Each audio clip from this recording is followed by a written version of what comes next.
Hello student, today I describe inert pair effect. Inner pair effect बहुत ही easy way में आप समझ सकते हैं, बट इस टॉपिक को अच्छे से समझने के लिए आपको हम इसका एप्लीकेशन बता रहे हैं कि कहां पर ये यूज होता है और किस बेस पर हम इसकी बात करते हैं। तो जैसे प्री वीडियो में आपको मैंने ये बता रखा है कि जो नाइट्रोजन फैमिली है, नाइट्रोजन फैमिली में जो भी एलिमेंट्स हैं, इनकी जो ऑक्सीडेशन स्टेट होती है वो होती है -3 टू +5। क्लियर समझना, इनकी ऑक्सीडेशन स्टेट क्या होती है, -3 टू +5। ये ऑक्सीडेशन स्टेट शो करते हैं। बट आपको ये बताया गया कि जब हम नाइट्रोजन फैमिली में टॉप टू बॉटम चलते हैं, कैसे चलते हैं, टॉप टू बॉटम चलते हैं, तो जो -3 का करेक्टर है वो क्या होता है, लॉस हो जाता है, और किसमें ऑक्सीडेशन स्टेट चेंज हो जाती है, प्लस में। दैट मीन्स हमें यहाँ पर +3 जो है कॉमन स्टेट देखने को मिलती है। बट हमने ये भी बातें की थी कि जो ऑक्सीडेशन स्टेट है, जैसे फास्फोरस हम क्या लिखते थे, PCl5 लिखते थे, तो यहाँ पर हमें क्या देखने को मिलता था कि ऑक्सीडेशन स्टेट फास्फोरस की कितनी है, 5 है। तो टोटल हमें ये बातें करनी है कि -3 टू +5 होता है, बट कंडीशन ये लगाया गया कि जैसे जैसे हम टॉप टू बॉटम जाते हैं, जो हैवियर एलिमेंट्स होते हैं, कैसे हैवियर, दैट मींस फास्फोरस को आप छोड़ दीजिए, हैवियर एलिमेंट्स हैं, इनकी ऑक्सीडेशन स्टेट +3 मोर स्टेबल होती है कंपेयर टू +5।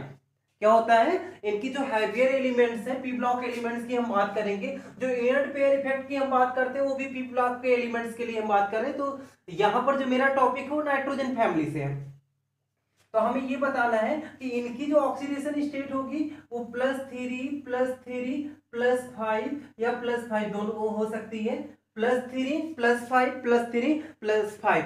बट ये जो ऑक्सीडेशन स्टेट है, ये +3 हमारी जो ऑक्सीडेशन स्टेट है कैसी है, मोर स्टेबल ऑक्सीडेशन स्टेट। कैसी है, मोर स्टेबल ऑक्सीडेशन स्टेट। इस बात को एक्सप्लेन करने के लिए क्यों ये मोर स्टेबल है और क्यों +5 आपकी लेस स्टेबल है, प्रेफरेंस में नहीं है +5, उसको समझने के लिए हमें क्या पढ़ना होगा, इनर्ट पेयर इफेक्ट पढ़ना होगा। मैंने आपको बताया कि inert, due to inert pair effect +3 oxidation state is more stable compare to +5 oxidation state. तो सबसे पहले आपको बता दें, पेयर मींस क्या होता है, जोड़ा। पेयर मींस क्या होता है, जोड़ा। That means two. यहां पर इनर्ट, इनर्ट का मीनिंग होता है इरिएक्टिव, जो रिएक्टिव ना हो। तो आपको समझना क्या है कि यहां पर हम कैसे समझेंगे कि what is inert pair effect. आप देखिए डेफिनेशन आपको हम बता रहे हैं कि when two electrons present in the balance s orbital become inert for bonding is called inert pair effect। आपको मैंने पहले से ही डिस्कस कर रखा है कि अगर हम बॉन्डिंग की बात करें तो बॉन्डिंग में जो इलेक्ट्रॉन पार्टिसिपेट होते हैं वो कैसे इलेक्ट्रॉन पार्टिसिपेट होते हैं, बैलेंस इलेक्ट्रॉन पार्टिसिपेट होते हैं। दैट मींस ऐसे इलेक्ट्रॉन जो बैलेंस सेल में होते हैं वही बॉन्डिंग में पार्टिसिपेट करते हैं। तो यहां पर हम बात कर रहे हैं कि ऐसे दो electrons present in the balance s orbital, जो बैलेंस सेल की s ऑर्बिटल में प्रेजेंट होते हैं, बिकम इनर्ट, और कैसे हो जाते हैं, इनर्ट हो जाते हैं फॉर बॉन्डिंग। इनर्ट का मतलब होता है कि बॉन्डिंग में पार्टिसिपेट नहीं करते हैं, उनको हम क्या बोलते हैं, इनर्ट पेयर इफेक्ट। क्लियर।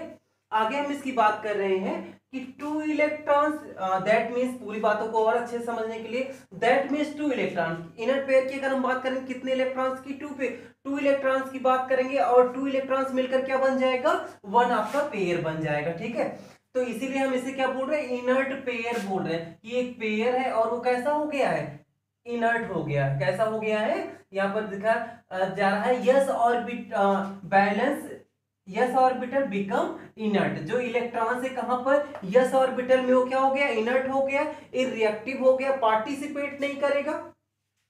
तो उसी के लिए हम पढ़ रहे हैं। तो मीनिंग समझना, दैट मींस टू इलेक्ट्रॉन्स, कितने electrons, two electrons in the outermost, एकदम बातम की हम बात कर रहे हैं, atomic s orbital, s orbital में to remain unshared, to remain unshared in compound is called inert pair effect. ऐसे दो इलेक्ट्रॉन्स जो आउटर मोस्ट सेल के हों, किस ऑर्बिटल में प्रेजेंट हो, यस ऑर्बिटल में हो, remain unshared, that means bonding में पार्टिसिपेट ना करते हो, उनको हम क्या बोलेंगे, इनर्ट पेयर इफेक्ट बोलेंगे।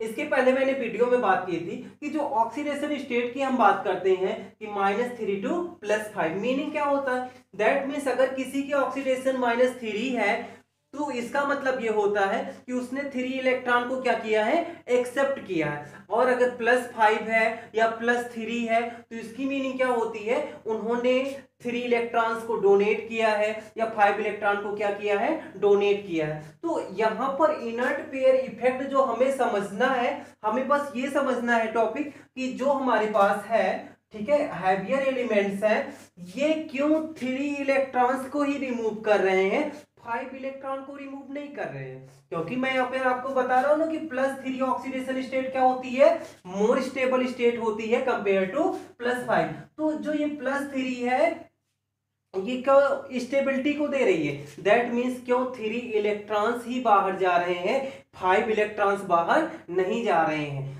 तो आपको ये समझना है कि अगर +3 जाएगा तो 3 ही स्टेबल स्टेट होगी, अगर 5 इलेक्ट्रॉन इजिली बाहर चले जाते तो ऑक्सीडेशन स्टेट क्या होती, 5 हो जाती, दैट मीन्स हमें इनर्ट पेयर इफेक्ट की बात ही ना करनी होती। तो आइए हम चलते हैं पी ब्लॉक एलिमेंट्स के पास और इनके इलेक्ट्रॉनिक कॉन्फ़िगरेशन से ये समझते हैं कि क्यों जो हैवियर एलिमेंट है, ठीक है, नाइट्रोजन, फास्फोरस, आर्सेनिक और ये आपका एंटीमनी, बिस्मथ, तो जो ये हैवियर एलिमेंट है आर्सेनिक से, क्यों ये +3 ही शो कर रहे हैं, +5 बहुत ही रेयर केस में शो करते हैं, ठीक है। तो सबसे हम क्या करेंगे, इनके इलेक्ट्रॉनिक कॉन्फ़िगरेशन से बहुत इजीली समझ सकते हैं कि ऐसा क्यों हो रहा है। आइए तो देखिए यहां पर मैंने जो है, एक मिनट, जैसे नाइट्रोजन का हम फिर से दिखाते हैं, नाइट्रोजन का जो इलेक्ट्रॉनिक कॉन्फ़िगरेशन होता है 1s2 2s2 2p3। और अगर हम बात करें फास्फोरस का तो एटॉमिक नंबर इनका 15 होता है, 1s2 2s2 2p6 3s2 3p3। Clear. देखो ये आउटर मोस्ट सेल है, नाइट्रोजन की आउटर मोस्ट शेल ये है, और अगर बात की जाए फास्फोरस के लिए, फास्फोरस की आउटर मोस्ट शेल ये है।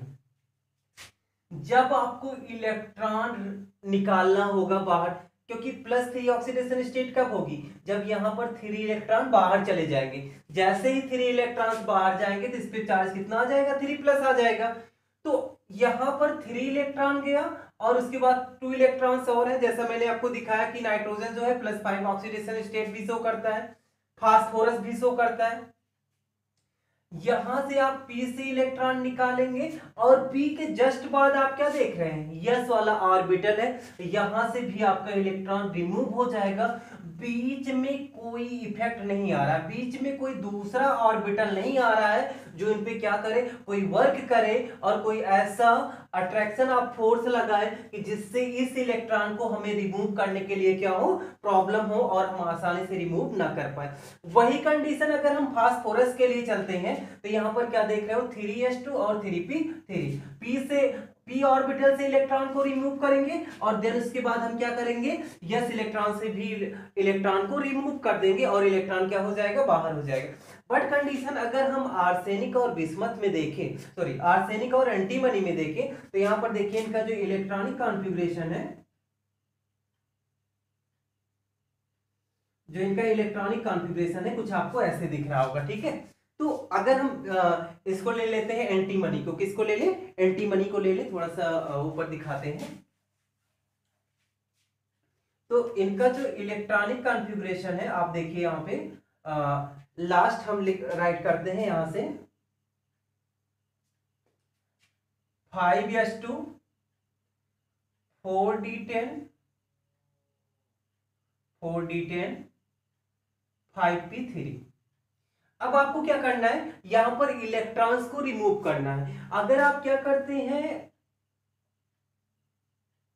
एंटीमनी पर अगर 3+ लाते हैं क्या हो जाएगा, 5s2 4d10, क्या हो जाएगा 5s2 4d 10, और ये जो 3 इलेक्ट्रॉन है 5p के, ये क्या हो जाएंगे, 0 हो जाएंगे। दैट मीन्स ये इलेक्ट्रॉन कहां चला गया, बाहर चला गया। क्लियर, इस बात को ध्यान समझना। यहीं से हमें क्या करना है, इनर्ट पेयर इफेक्ट अच्छे से समझना। बट कंडीशन आपको ये समझना है कि जैसे हम क्या करते हैं, यदि हम चाहें कि जो हमारे पास एंटीमनी है इस पर 3+ ना होके कितना हो जाए, 5+ हो जाए। कितना हो जाए, 5+ हो जाए। तो जो 5+ होगा तो क्या हो जाएगा, मेरे पास लास्ट में जो बचेगा वो क्या बचेगा, 4d10 बचेगा। क्योंकि आपको पता है जो इलेक्ट्रॉन्स हम रिमूव करते हैं, इलेक्ट्रॉन रिमूव हम आउटर मोस्ट सेल से करते हैं। आउटर मोस्ट सेल अगर यहां पर हम देखें ना, तो ये जो सबसे लास्ट वाला है 5, ठीक है, n की वैल्यू क्या है 5, तो p से निकालेंगे, उसके बाद क्या निकालेंगे, जस्ट आ जाएंगे s से निकालने। तो जब हम s से निकालने आ जा रहे हैं तो इलेक्ट्रॉन हमारा रिमूव हो गया और इस पे चार्ज कितना आ गया, +5 आ गया।